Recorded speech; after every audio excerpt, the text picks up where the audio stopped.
मध्य प्रदेश के नगरीय प्रशासन मंत्री कैलाश विजयवर्गीय ने कांग्रेस नेता राहुल गांधी पर तीखा हमला बोला है। उन्होंने राहुल गांधी के वोटर चोरी अभियान को लेकर कटाक्ष करते हुए कहा कि राहुल गांधी अब तक 27 चुनाव हार चुके हैं और अब वे अपनी हार का ठीकरा चुनाव आयोग पर फोड़ना चाहते हैं। तो वहीं मंत्री कैलाश विजयवर्गीय ने कहा कि राहुल गांधी अपनी जिम्मेदारी निभा नहीं पा रहे हैं, इसीलिए अब चुनाव आयोग को निशाना बना रहे हैं। तो वहीं चुनाव आयोग ने बेहद साहसिक कार्य करते हुए राहुल गांधी से उनके आरोपों पर एफिडेविट के रूप में प्रमाण मांगा है। यदि उनके पास कोई सबूत है तो उन्हें प्रस्तुत करें, वरना देश की जनता से माफी मांगे।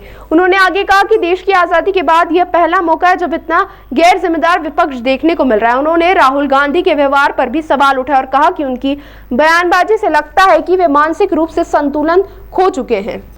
देखिए, इन 13 सालों में राहुल गांधी 27 चुनाव हारे।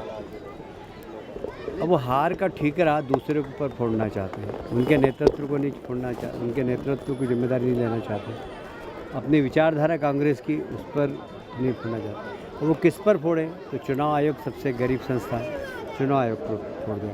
चुनाव आयोग ने बड़ा साहसिक काम किया। उन्होंने कहा जो आरोप लगा रहे हो उसका आप एफिडेविट के साथ प्रमाण दो, नहीं तो देश की जनता से माफ़ी मांगो।